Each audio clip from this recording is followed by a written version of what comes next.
రక్షకుడైన యేసుక్రీస్తు దివ్యనామమున చేరవలసిన అందరికీ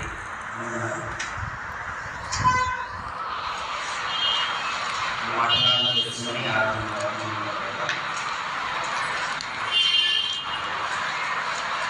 మహాగరుడు పరిశుద్ధుడైన సభలోకి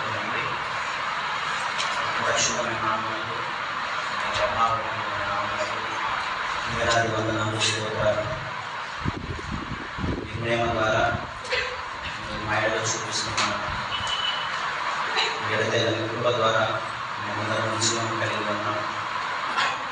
జీవము గల ఈ మందిరంలోకి చేరగలను నేను ఇచ్చిన భాగ్యానికి స్తోత్రాలు. ఇక్కడ చేరి మేము ఆరాధించటకు ఆత్మను ప్రేరేపించిన మీ ఔన్నత్యాన్ని, మీ ఘనతను, మీ ఆలోచనలను అర్థం చేసుకున్నట్టు సహాయం చేయమని ఉన్న వర్తమానంలో మేము నేర్చుకోవాల్సిన సంగతులను మేము నేర్పించున్నాం. సమస్త ఘనత మీకు ఆరోపిస్తూ రక్షకుడు యేసుక్రీస్తు ప్రార్థిస్తున్నాము. ప్రభునందు ప్రియమైన వాళ్ళ బైబిల్ గ్రంథంలో మనం గమనించినట్లయితే అనేకమైన గ్రంథాల యొక్క సముదాయము ఒక బైబిల్లో ఉంది. 66 పుస్తకాలలో మనకు దేవుడు ఆయన ఏమై ఉన్నాడో బయలుపరుచుకున్నాడు. ప్రతి గ్రంథములోనూ ఆయన ఉన్నటువంటి లక్షణములను మనము గమనించవచ్చు. ఈ దినం మొదటి గ్రంథమైన ఆదికాండంలో నుండి దేవుని యొక్క లక్షణాలు ఏవో వాటిని ఆలోచన చేసి మనము ఆరాధన చేయడానికి ప్రోత్సహించబడదాం. ఈ ఆరాధనకు మనం పెట్టుకునేటువంటి శీర్షిక ఆదికాండంలోని ఆది దేవుని లక్షణాలు. శీర్షిక ఏంటి? ఆదికాండంలోని ఆది దేవుని లక్షణాలు.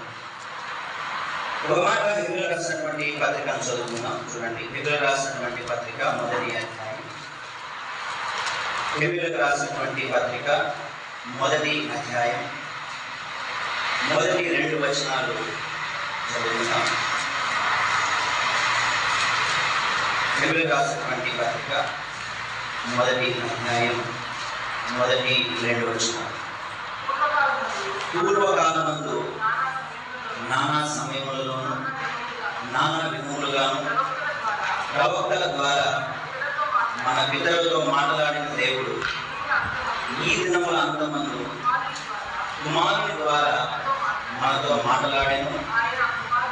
ఆయన ఆ కుమారుని సమస్తములను ఆలోచనగా నియమించను. ఆయన ద్వారా ప్రపంచములను నిర్మించను. తిరిగి ఆదికాండంలో ఆదికాండం మొదటి అధ్యాయంలో మనం 19 వచనాలు చదువుకున్నాం. ఆ అధ్యాయం అంతా కూడా మనం గమనించినట్లయితే సృష్టి ఏ రకంగా దేవుడి చేత తయారు చేయబడిందో మనం గమనిస్తాం. మొట్టమొదటి మాట ప్రపంచ నిర్మాణుడైన దేవుడు. ఆదికాండము అనగానే మనకు గుర్తొచ్చేది ప్రారంభాల గ్రంథం. అనేకమైన వాటి యొక్క మొదలు ఆదికాండంలో మనము గమనిస్తాం. అలాగే ఈ ప్రపంచము ఎలా ఉద్భవించింది, ఈ విశ్వ ఆరంభము ఎలా కలిగినది అన్న సంగతులు కూడా ఆదికాండంలో మనము గమనిస్తాం. మొదటి మాటగా ప్రపంచ నిర్మాణుడైన దేవుడు. మనం చూస్తున్నటువంటి ఈ సృష్టి, మనం ఉన్నటువంటి లోకం, ఇది దేవుని చేతి నిర్మాణమై ఉన్నది. ఏ గృహాన్ని చూసినా ఈ మధ్య రీసెంట్ గా ఒక ప్యాలెస్ గురించి ఎక్కువగా మాట్లాడుకుంటున్నారు. ఎంత పెద్ద భవనం ఇది అని ఒక భవనం గురించి, ఒక ప్యాలెస్ గురించి ఎక్కువగా మాట్లాడుకుంటున్నారు. ఇన్ని ఓట్లు పెట్టి కట్టారు కదా, ఎవరు కట్టారేమో కానీ బాసులు ఉండేలా ఉందా అని ఆ నిర్మాణం గురించి మాట్లాడుకుంటూ ఉన్నారు. మనము మన దేవుని యొక్క నిర్మాణం గురించి ఆలోచన చేసినట్లయితే ఆయన ఈ విశ్వాన్నంతటినీ తయారు చేసిన వాడుగా ఆదికాండము మొదటి అధ్యాయంలోనే మనకు బయలుపరచబడుతూ ఉంది. ఆలోచన చేద్దాం. ఈ సృష్టి రాను వీటి గురించిన సంగతులు ఆలోచన చేసినప్పుడు చాలా ఆశ్చర్యంగాను ఇది ఒక మిస్టరీ అన్నట్టుగా కనిపిస్తుంది. అప్పుడప్పుడు ఆకాశాన్ని చూసినప్పుడు, అప్పుడప్పుడు ఆలోచన చేస్తూ ఉన్నప్పుడు అది మొట్టమొదటిగా ఈ ప్రపంచం ఏ విధంగా నిర్మించబడి ఉండవచ్చు అని అనుకున్నప్పుడు మనకు తెలిసేది ఇది ఒక శూన్యముగా ఉన్నటువంటి సందర్భంలో దేవుడు తన మాట ద్వారా, మన పలుకు ద్వారా ఈ సృష్టిని అంతటిని కూడా ఆయన తయారు చేశాడు. కేవలం మాట ద్వారా సృష్టిని కలుగ చేసిన వాడు. ఆయన మాటకు అంత పవర్ ఉండాలి. మామూలుగా మనం మాట్లాడితే ఏమైనా పనులు జరుగుతాయా? మాటతో సృష్టి కలగడం ఏంటి అని ఆశ్చర్యం కలుగుతుంది. కలగాలి కూడా. ఎందుకంటే దీన్ని అర్థం చేసుకోవడం కష్టం. మనం దేవుడు మాట కలిగితే ఎంత పెద్ద విషయం తయారు కావడం ఏంటి? దీన్ని ఒక చిన్న ఉదాహరణతో అర్థం చేసుకోవడానికి ప్రయత్నం చేద్దాం. అందరికీ మొబైల్స్ ఉన్నాయి కదా. మొబైల్స్ లో యూట్యూబ్ కానీ లేదా గూగుల్ కానీ తీసుకున్నట్లయితే అక్కడ స్పీకర్ అనే ఒక ఆప్షన్ ఉంటుంది. దాన్ని ఒత్తినప్పుడు మనం ఏదైనా మాట్లాడామనుకోండి, play the music of so and so song అన్నాం అనుకోండి, అది చూపిస్తుందా లేదా? నీ మాట గూగుల్ వింటుందా? మీ పని చేస్తుందా? పని చేస్తుంది.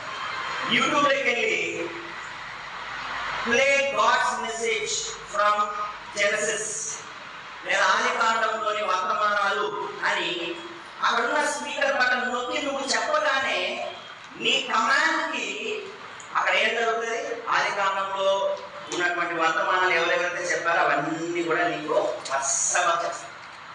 నీ మాట బయలు వెళ్ళగానే అక్కడ ఒక కమాండ్ తీసుకొని గూగుల్ కానీ యూట్యూబ్ కానీ ఏలాగా నీకు కావాల్సింది నీ ఎదుట తీసుకొని వచ్చి పెడుతుందో, ఇక్కడైతే అర్థం చేసుకోగలుగుతున్నావు కదా నీ మాట ప్రభావం చూపిస్తుందని. మరి దేవుడు ఇంకా ఎంత గొప్పవాడంటే ఆయన మాట్లాడగా సృష్టి అంతకు మునుపు లేనటువంటివి కొత్త సృష్టిని దేవుడు తయారు చేయగలిగాడు. మన మాటకు పవర్ ఉంది అని నువ్వు నమ్మగలిగినట్లయితే నీ మాట ద్వారా ఆ వీడియోలు, ఆ పాటలు, ఆ గూగుల్, ఆ యూట్యూబ్ ఇవ్వగలుగుతున్నా నువ్వు నమ్మినప్పుడు దేవుడు తన మాట ద్వారా సృష్టిని చేశాడు అన్న సంగతిని కూడా నమ్మి తీరాలి.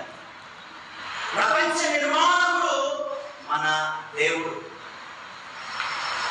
ఈ ప్రపంచం యొక్క విస్తీర్ణం, దీని యొక్క వైశాల్యం, వీటిని గమనించడానికి మామూలుగా మనం చేసే ప్రయత్నాలు సరిపోవాలి. శాస్త్రవేత్తలు చాలా ఎక్కువగా దీని గురించి ఆలోచన చేస్తూ ఎన్నో రకాల ప్రయోగాలు చేస్తూ ఉంటారు. సరే, అన్ని మనం అంతగా అర్థం చేసుకోలేం, కానీ కొన్ని ఉదాహరణల ద్వారా ఈ విషయం ఎంత పెద్దదో అర్థం చేసుకోవడానికి ప్రయత్నం చేద్దాం. మనం ప్రతిరోజు చూసేటువంటి చంద్రుడు ఉన్నాడు కదా, ఆ చంద్రుడి దగ్గరికి మనం వెళ్ళడానికి మన భూమికి చంద్రుడికి మధ్య ఉండేటువంటి దూరం ఎంత తెలుసా? శాస్త్రవేత్తలు క్యాలిక్యులేట్ చేసి చెప్పినటువంటి దూరం ఎంత అంటే 4 లక్షల కిలోమీటర్లు.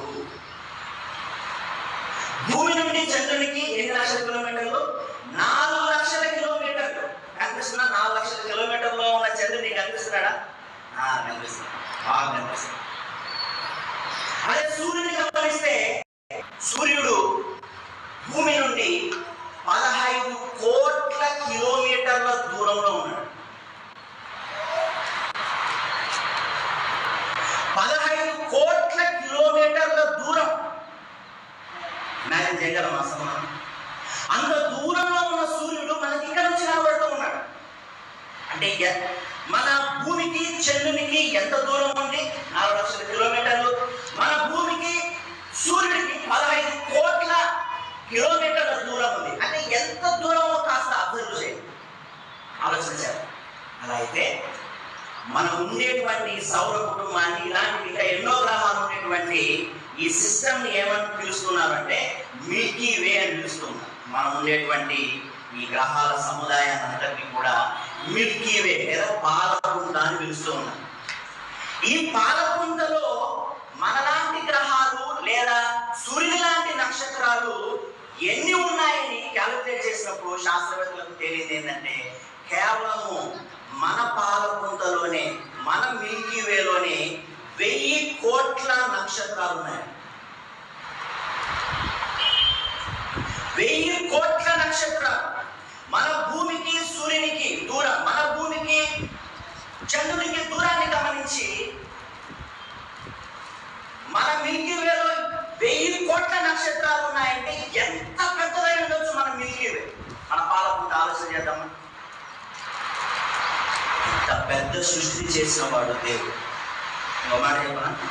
ఈ 1000 కోట్ల పాలపుంత ఏదైతే ఉందో, గ్రహాలు ఇమిడి ఉన్నటువంటి పాలపుంత ఏదైతే ఉందో, ఇది కేవలం ఒక్కటే కాదు ఉండేది ఈ ప్రపంచం. కేవలం ఒక్కటే కాదు పాలపుంత ఉండేది ఈ ప్రపంచం. అబ్జర్వబుల్ యూనివర్స్ అని మన శాస్త్రవేత్తలు గమనించి చెప్పినది ఏంటి అంటే దాదాపు 10,000 కోట్ల పాలపుంతలు ఉన్నాయట ఈ ప్రపంచం. ఒక్కొక్క పాలపుంతలో ఎన్ని వేల కోట్ల గ్రహాలు ఉన్నాయో ఇట్ ఈస్ అన్ఇమాజినబుల్. మన ఊహకు అందదు. ఒక రకంగా ఆలోచన చేద్దాం. ఈ మొత్తం డోర్లన్నీ సెట్ చేసి పడేస్తే ఇదంతా కూడా మనం గమనించదగినటువంటి అబ్జర్వబుల్ యూనివర్సిటీ అనుకుంటే, విశ్వం అనుకుంటే, మనం ఉన్నటువంటి ఈ 1000 కోట్ల సముదాయమైన పాలపుంత ఉంది చూసారు. 1000 కోట్ల సముదాయమైన పాలపుంత ఇది ఎంత ఉంటుంది తెలుసా? ఈ వెంట్రుక ఇలా పెడితే ఎంత ఉంటుందో అంత ఉంటుంది. టోటల్ యూనివర్స్ ని మనం పరిగణలోకి తీసుకున్నాం. ఇదంతా కలుగజేసిన వాడు ఎవరు? ప్రపంచ నిర్మాణకుడు దేవుడు. ఆయన సృష్టికర్త. ఎవరు అన్ని చేశాడు? ఆయన అన్ని చేశాడు. కానీ వాటి యొక్క గంభీరత్వం, వాటి యొక్క ఔన్నత్యాన్ని గమనించినప్పుడు వాటిని చేసినటువంటి వారి యొక్క ఔన్నత్యం నీకు నాకు అర్థం కావాలి. అది ఆదికాండం 1వ అధ్యాయంలో చెబుతున్నాడు. ఈయన ప్రపంచ నిర్మాణకుడు. వందల వేల లక్షల కోట్ల గ్రహాలు, నక్షత్రాలు కలిగినటువంటి ఈ విశ్వం, 10,000 కోట్ల పాలపుంతలు కలిగినటువంటి ఈ విశ్వం, ఇంకా ఇంతకు మించి ఉన్నాయట. మనిషికి చాలా కావట్లేదు. వీటిని లెక్క పెట్టడానికి చాలా కావట్లేదు. What a mighty God we have. What a great creator he is. ఆయన ప్రపంచ నిర్మాణకుడైనటువంటి దేవుడు. అంత గొప్ప దేవుడు నిన్ను నన్ను కోరుకున్నాడు. ఎంతో ఔన్నత్యం కలిగిన వాడు నిన్ను నన్ను కుమార్తెగా తీసుకోవడానికి ఆయన ఇష్టపడుతున్నాడు. అంటే ఆయన గొప్పతనాన్ని మనము అర్థం చేసుకోవాలి. సరే, రెండవ మాట ఒకసారి గమనిద్దాం. చూడండి, ఆదికాండం 11వ అధ్యాయం. ఆదికాండం 11వ అధ్యాయం నేను చదువుతాను, వినండి. 11వ అధ్యాయం 1వ వచనం, 5, 6 వచనాలు కూడా చదువుతాను. భూమి అంతటా ఒక భాషయు ఒక పలుకును ఉండెను. 5వ వచనం, యెహోవా నరులో కుమారులు కట్టిన పట్టణమును గోపురమును చూడ దిగి వచ్చెను. అప్పుడు యెహోవా, ఇదిగో జనము ఒకటే, వారికి అందరికీ భాష ఒకటే, వారు ఈ పని ఆరంభించి ఉన్నారు. ఇక మీద వారు చేయదలుచు ఏ పని అయినా చేయకుండా వారికి ఆటంకం ఏమీ ఉండదు. కనుక మనం దిగిపోయి వారిలో ఒకని మాట ఒకరికి తెలియకుండా అక్కడ వారి భాషను తారుమారు చేయడం రండని అనుకొనెను. అలా యెహోవా అక్కడ నుండి భూమి అంతటా వారిని చెదరగొట్టాను. కనుక ఆ పట్టణమును కట్టడం మానిది, దానికి బాబెలు అని పేరు పెట్టింది. ఎందుకనగా అక్కడ యెహోవా భూజనులందరి భాషను తారుమారు చేశాను. అక్కడ నుండి యెహోవా భూమి అంతటా వారిని చెదరగొట్టాను. మొట్టమొదటిది ఆదికాండంలో మనం గమనించేది ప్రపంచ నిర్మాణకుడైన దేవుడు. రెండవది భాష నిర్మాణకుడైన దేవుడు. మనం నేర్చుకున్నటువంటి భాషలు తెలుగు, ఇంగ్లీష్ ఇవన్నీ ఉన్నాయి కదా. మనం నేర్చుకున్నటువంటి ఈ భాషలకు నిర్మాణకుడు ఎవరు అని అంటే దేవుడే. మన భారతదేశంలో ఎన్ని భాషలు మాట్లాడేవారు ఉన్నారు? అఫీషియల్గా 22 భాషలు మనకు కనిపిస్తాయి. రాజ్యాంగబద్ధంగా 22. అధికారికంగా 32 భాషలు లేదా 33 భాషలు కనిపిస్తాయి. కానీ మన దేశంలో మొత్తానికి మాట్లాడే భాషల సంఖ్య ఎంత అంటే దాదాపు 1600 భాషలు మాట్లాడతారు. ఎన్ని భాషలు వింటున్నారు? ఎన్ని భాషలు? 1600 భాషలు మన దేశంలోనే మాట్లాడుతున్నారు. ప్రపంచమంతా గమనిస్తే దాదాపుగా 7000 భాషలు మాట్లాడుతున్నారు. అఫీషియల్ 7000 భాషలు. అరే ఈ భాషలన్నిటికీ మూలం ఎవరు? ఈ లాంగ్వేజ్ స్ట్రక్చర్ కి, ఈ సింటాక్స్ కి, ఈ లెక్సికల్ కన్స్ట్రక్షన్ కి, వీటన్నిటికీ మూలం ఎవరు అని అంటే ఈ భాషలన్నిటికీ మూలము ప్రభు అయిన దేవుడు. భాషల నిర్మాణకుడు దేవుడే. ఈ ప్రాంతంలో బాబేలు అనేటువంటి ఈ ప్రాంతంలో వారు ఒక పెద్ద గోపురాన్ని కట్టాలి అని తలచినప్పుడు దేవుడు దిగి వచ్చి వారి భాషలు తారుమారు చేసేసారు. అంటే కొత్త కొత్త భాషలు వారికి వచ్చేలాగా చేసి వాళ్ళు ఈ భూమి అంతని చెదరగొట్టబడేలాగా చేసి వారందరూ కూడా సపరేట్గా ఉండేలాగా దేవుడు ప్లాన్ చేశారు. ఈ భాషలన్నింటినీ నిర్మించిన వాడు ఎవరు? దేవుడే. మన పిల్లలు మన ఇంట్లోనే ఎదుగుతూ ఉంటారు. వాళ్ళు ఎదుగుతూ భాష నేర్చుకుంటూ ఉంటే మనకు చాలా సంతోషంగా ఆనందంగా అయితే ఉంటుంది. ఈ రకంగా భాష నేర్చుకోవాలి, ఈ రకంగా సెంటెన్స్ని అర్థం చేసుకోవాలనేటువంటి ఈ లక్ష్యము మన బాడీలో పెట్టింది ఎవరు? ఈ సిస్టమ్ని డిజైన్ చేసి మనలో పెట్టింది ఎవరంటే దేవుడే. మా పాప చిన్నగా ఉన్నప్పుడు, చాలా చిన్నగా ఉన్నప్పుడు అప్పుడప్పుడే నేర్చుకుంటూ ఉంది, చిన్న చిన్న సెంటెన్సెస్ నేర్చుకుంటూ ఉంది. శరత్ అని మా బెస్ట్ ఫ్రెండ్ ఒక అబ్బాయి వచ్చి కూర్చొని పాపతో మాట్లాడుతూ ఉన్నా, సాక్షితో మాట్లాడుతూ ఇలా రా పాప అని పిలిచి, కాదమ్మా నీకు ఎవరెక్కువ ఇష్టం చెప్పు అన్న. ఎవరెక్కువ ఇష్టం? అమ్మ ఎక్కువ ఇష్టమా, నాయన ఎక్కువ ఇష్టం అని అడిగితే పాప చెప్పిన రెస్పాన్స్ ఏంటంటే ఇట్లా ఆలోచన చేసి, అమ్మ తిట్టినప్పుడు నాన్న ఇష్టం, నాన్న కొట్టినప్పుడు అమ్మ ఇష్టం అని. అరే అంత చిన్న పాప ఆ సెంటెన్స్ చెప్పినప్పుడు మాకు ఆశ్చర్యమే. అమ్మ తిడితేనేమో నాయన ఇష్టం అంట, నాయన కొడితేనేమో అమ్మ ఇష్టం అంట. మన పిల్లలు ఎలా నేర్చుకోగలుగుతున్నారు లాంగ్వేజ్? భాషను ఏ రకంగా వారు అప్లై చేసుకోగలుగుతున్నారు? ఈ భాషల నిర్మాణకులు దేవుడే. ఆ భాషను నేర్చుకునేలాగా మనలో ఆ సిస్టమ్ని, ఆ బ్రెయిన్ పెట్టింది కూడా దేవుడే. మనకు భాష బాగా వస్తుంది కాబట్టి దీని ఇంపార్టెన్స్ ఏం కదా తెలియదు, మాట్లాడుతున్నాం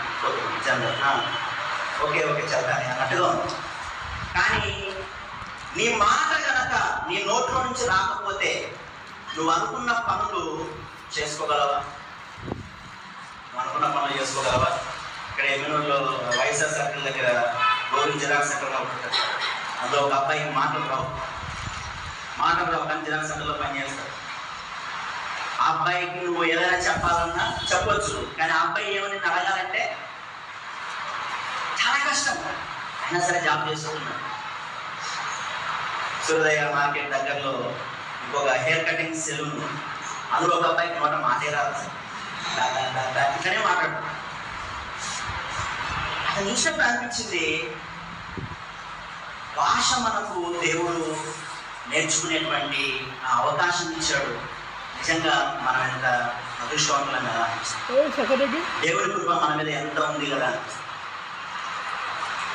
మామూలుగా మనం ఎవరితో మాట్లాడేటప్పుడే మాటలు ఉంటేనే, భాషలు ఉంటేనే ఇతరులు మనం చెప్పేదానికి ఒప్పుకుంటారు. అది కాదని అనేది నా ఉద్దేశం, అది కాదని నెత్తిమూరు పట్టుకొని చెప్పాల్సి వస్తుంది. అంటే భాష ఉంటేనే, మాటలు వస్తేనే నువ్వు అనుకున్నట్టుగా ఇతరులు నిన్ను అర్థం చేసుకోలేదు. నీకు అసలు గురువు భాష రాదనుకో, మాట్లాడమే రాదనుకో, నువ్వు అనుకున్న పనులు నువ్వు అనుకున్నట్లుగా ఎలా జరుగుతాయి?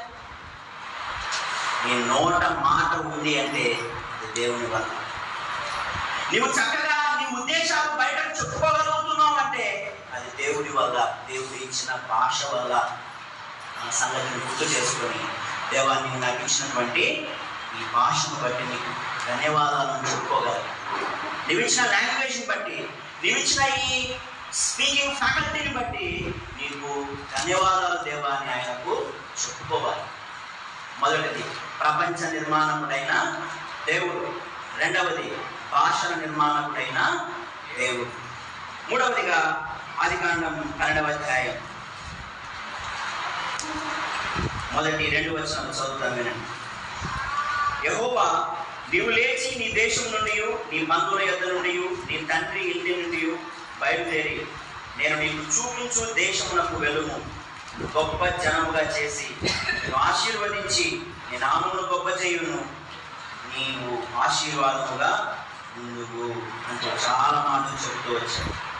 మొదటి ప్రపంచ నిర్మాణకుడైన దేవుడు, 2 భాషల నిర్మాణకుడైన దేవుడు, 3 భవిష్యత్తు నిర్మాణకుడైన దేవుడు. భవిష్యత్తు దేవుని చేతిలో ఉన్నది. మనకున్నటువంటి ఆందోళనలు అనేకం మన జీవితం పట్ల, మన భవిష్యత్తు పట్ల. But please be rest assured, నమ్మకం ఉంచండి, దేవుడు ఈ భవిష్యత్తు పట్ల కంట్రోల్ కలిగినటువంటి వాడు. మన భవిష్యత్తు అంతా ఎరిగినవాడు, మన భవిష్యత్తును నిర్మించగలిగినటువంటి నిర్మాణకుడు దేవుడు. ఇక్కడ అబ్రహాము దాన్ని పిలుస్తూ దేవుడు అన్నాడు, నువ్వు నేను చెప్పినట్టు చేయి, నేను ఆశీర్వాదముగా నేను ఉంచుతాను. నువ్వు నా మాట విను చాలు, నువ్వు నా మాట విను చాలు. నేను ఎలా చూసుకోవాలో నాకు తెలుసు, నీ భవిష్యత్తు ఎలా మలచాలో నాకు తెలుసు. Just listen to me and follow my commands అని ఆయన చెప్తాడు.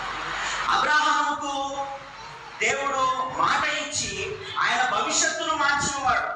గతం గురించి ఆలోచన చేస్తే అన్య దేవతలను పూజించేటువంటి వాడు అబ్రహాము గారు. కానీ దేవుడు వాగ్దానం ఇచ్చాడు, ఇదిగో అబ్రహాం, నీ జనములను నేను విస్తరిస్తాను, నేను విశ్వాసులకు తండ్రిగా చేస్తాను. తర్వాత ఆయన ఉన్నటువంటి విశ్వాస ఫలితంగా నేను విశ్వాసులకు తండ్రిగా పేరు తెచ్చుకున్నాడు అబ్రహాం. ఆ తర్వాత ఇస్సాకు, ఆయనకు వాగ్దానం ఇచ్చాడు, ఆయన కూడా ఆశీర్వాదకరంగా మార్చాడు. ఆ తర్వాత యాకోబు దర్శనం ద్వారా మాట్లాడాడు, ఆయన భవిష్యత్తును కూడా మార్చిపడేశాడు. తర్వాత యోసేపు దర్శనాలు ఇచ్చాడు, యోసేపు జీవితాన్ని కూడా మార్చిపడేశాడు. భవిష్యత్తును మార్చగలిగినటువంటి దేవుడు, భవిష్యత్తు నిర్మాణకుడైన దేవుడు. మన గతాన్ని ఒకసారి ఆలోచన చేస్తే ఏ పరిస్థితిలో నుండి ఏ పరిస్థితుల్లోకి వచ్చారు? మేబీ మనకు ఆశలు ఎక్కువైపోయి, కోరికలు ఎక్కువైపోయి, ఎక్స్పెక్టేషన్స్ పెరిగిపోయి బతుకబ్బాయిదని నీకు అనిపిస్తుండొచ్చు. కానీ ఒకసారి నీ గతాన్ని ఆలోచన చేసినట్లయితే ఏ దశ నుండి ఏ దశకు వచ్చావు అని ఆలోచన చేస్తే దేవుని చింతించకుండా ఉండలేదు. దేవుడు భవిష్యత్తు పట్ల నీకు నిరీక్షణ కలుగజేసే దేవుడు, ధైర్యం కలుగజేసే దేవుడు. అబ్రహాం యొక్క జీవితాన్ని గమనిస్తే అదే మనకు అర్థమవుతుంది. ఇస్సాకు, యాకోబు, యోసేపుల జీవితాన్ని గమనిస్తే మనకు అదే అర్థమవుతుంది. భవిష్యత్తు నిర్మాణకుడు దేవుడే. ఆయన మీద నమ్మకం ఉంచి ఆయన మాట చొప్పున మనము కలిగినట్లయితే మన భవిష్యత్తును బ్యూటిఫుల్ గా తీర్చిదిద్దగలిగినటువంటి వాడు అనేక దేవుడు. ఈ లోక సంబంధమైన భవిష్యత్తు గురించి మాత్రమే ఆలోచించే వారుగా మనం ఉన్నట్లయితే అది వ్యర్థం. అంటే భవిష్యత్తు అంటే మంచి ఉద్యోగమా అయ్యుండొచ్చు. భవిష్యత్తు అంటే తొందరగా పెళ్లి సంబంధం కానీ పెళ్లి చేసుకోవడమా అయ్యుండొచ్చు. భవిష్యత్తు అంటే ఇల్లు కట్టుకొని సెటిల్ కావడమా అయ్యుండొచ్చు. కానీ ఇవి మాత్రమే భవిష్యత్తు కాదు. వీటిలో కూడా దేవుడు తోడుగా ఉండేవాడే. కానీ ఇవి మాత్రమే మన భవిష్యత్తు అనుకుంటే మనం పప్పులో కాలేసినట్లు తప్పులో కూడా కాదు. ఏంటి మన రియల్ ఫ్యూచర్, మన నిజ భవిష్యత్తు ఏది? ఒక చిన్న మాట చదువుకొని తీర్చుకున్నాం. హెబ్రీయులకు రాసినటువంటి పత్రిక 11వ అధ్యాయం. హెబ్రీయులకు రాసినటువంటి పత్రిక 11వ అధ్యాయం 10వ వచనం. ఏలయనగా దేవుడు దేనికి శిల్పియో నిర్మాణకుడునై ఉన్నాడు, పునాదులు గల ఆ పట్టణం కొరకు అబ్రహాము ఎదురు చూచుచుండెను. మొదటిది ప్రపంచ నిర్మాణకుడైన దేవుడు, 2 భాషల నిర్మాణకుడైన దేవుడు, 3 భవిష్యత్తు నిర్మాణకుడైన దేవుడు, 4 పరలోక పట్టణ నిర్మాణకుడైన దేవుడు. దేనికి శిల్పియు నిర్మాణకుడునై ఉన్నాడో ఆ పట్టణము వరకు నేను వెయిట్ చేస్తున్నా అంటున్నాడు అబ్రహాం గారు. మన భవిష్యత్తు అది. బాగా విన్నా, ఏ ఉద్యోగం వచ్చినా రాకపోయినా ఏదో రోజు సావాల్సింది. పెళ్ళైనా కాకపోయినా ఏదో రోజు తప్పగట్టాల్సింది. నువ్వు ఇల్లు కట్టుకున్నా కట్టుకోకపోయినా నీకంటూ ఒక శవపేటి అనేది ఎవడో ఒకడు కట్టి పెట్టేటాడు. ఇది కాదు నీ నిజ భవిష్యత్తు. నిజమైన భవిష్యత్తు ఏంటి అంటే నువ్వు సస్తే, నేను సస్తే, మనందరం సస్తే ఆడిపోతాము. అది నిజమైన భవిష్యత్తు. దాని గురించి ఈయన ఆలోచన చేసి అబ్రహాం అంటున్నారు, దేవుడు దేనికి శిల్పి, దేనికి నిర్మాణకుడు? నా భవిష్యత్తు నిర్మాణకుడు అంటే పరలోక నిర్మాణకుడు ఆయనే. పరలోక పట్టణాన్ని నీ కొరకు, నా కొరకు, మనందరి కొరకు నిర్మించిన వాడు. ఇప్పుడు గుడిసెలో ఉన్నావేమో. కొన్ని సందర్భాల్లో నెలాఖరికి వచ్చే లోపల బియ్యం సంచి కొనకని కూడా మన దగ్గర డబ్బులు ఉండకపోవచ్చు. సందర్భాలు very hard condition, very tough condition. ఈ పరిస్థితులు ఇప్పుడు ఏమైనా సరే పొద్దున దేవుడు నిన్ను పిలుచుకున్నప్పుడు ఈ భవిష్యత్తు బ్యూటిఫుల్గా ఉండబోతుంది. పర్వాలేదు. కొన్నిసార్లు మన పిల్లలకు బట్టలు కొనివ్వడానికి కూడా మనకు కష్టమైనటువంటి సమయం రావచ్చు. పిల్లల ఫీజులు కట్టలేక ఇబ్బందికరమైన పరిస్థితులు రావచ్చు. ఇంట్లో వాళ్ళకి మంచి వైద్య సదుపాయం ఇద్దామన్నా కూడా టెస్ట్లకు డబ్బు లేనటువంటి పరిస్థితి మనం ఎదుర్కొని ఉండవచ్చు. ఈ కష్టాలన్నీ కొన్నాళ్ళే, ఈ కష్టాలన్నీ కొన్ని ఏళ్ళే అని అర్థం చేసుకొని మొండిబడి బతుకు. ఇక్కడ మొండిబడి బతుకు, విశ్వాసంతో బతుకు. దేవుడు చెప్తూ ఉన్నాడు, ఈ భవిష్యత్తులో నేను నిర్మించా. ఏం భవిష్యత్తు అది? ఇల్లు కాదు, పెళ్లి కాదు, ఉద్యోగం కాదు. ఏం భవిష్యత్తు అది? పరలోక పట్టణ ప్రవేశం నీకు ఇవ్వబోతున్నా. పరలోక పట్టణాన్ని నేను నిర్మించబోతున్నా. పరలోక పట్టణ నిర్మాణకుడు నేను అని ఎంత గొప్ప ఆఫర్ మనం ఇచ్చారు. 500 కోట్ల ప్యాలెస్ కట్టుకోగలిగినటువంటి స్తోమత మనకుందా? ఈ శాతం అవుతుందా? చూసినప్పుడు ఓ అనుకున్నాం. టీవీలో చెప్తుంటే వార్త, అబ్బా దీనికే ఇన్ని లక్షల కోట్లు, ఇన్ని లక్షల, ఈ వస్తువుకి ఇన్ని లక్షలు పెట్టినారా అని అబ్బురపోతున్న వాళ్ళు పొద్దున పరలోకానికి వెళ్ళినప్పుడు ఇక్కడ నువ్వు ఎంతైతే నిన్ను నీవు తక్కువగా అనుకుంటున్నావో పరలోకంలోకి వెళ్ళిన తర్వాత నువ్వు అంత ఎక్కువగా దేవుని చేత చూసుకోవాలి. అందరూ వీధులలో నడుస్తావు. ఆయన ఇవ్వబోతున్నటువంటి మహిమ అంతా ఇంకా, ఆయన నీకు ఇవ్వబోతున్నటువంటి భవిష్యత్తు, నాకు ఇవ్వబోతున్న భవిష్యత్తు అంతా ఇంత కాదు. పరలోక పట్టణం అంత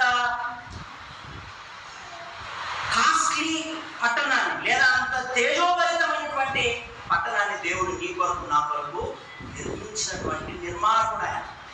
ఒకవేళ 500 కోట్ల ప్యాలెస్ కట్టిన ఆ వ్యక్తి కొడుకో కూతురో నువ్వు అయింటే నీ కోసమే కట్టాడు, అలా నీ కోసమే ప్యాలెస్ కూడా తీసుకొని నీ చేతిలో పెట్టాడు. ఎంత హ్యాపీ ఫీల్ అయిందో, ఎంత హ్యాపీ ఫీల్ అయిందో 500 కోట్ల దానికి.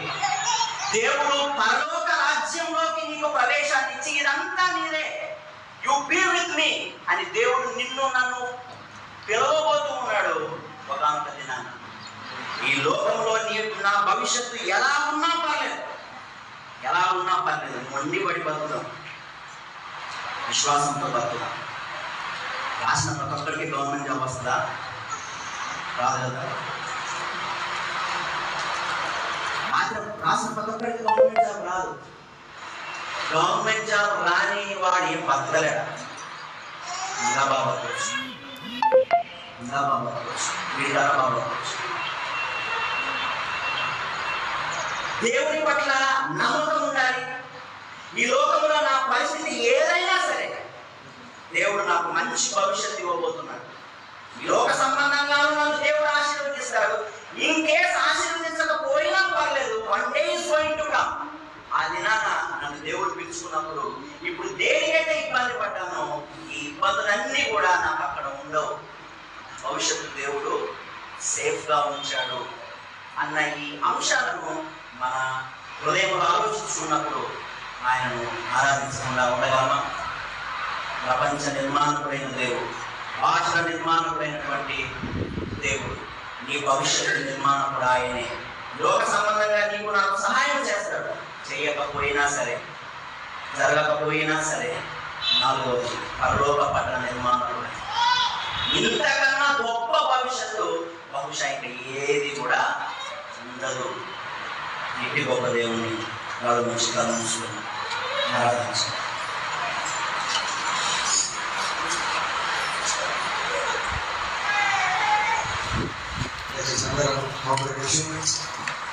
సమయం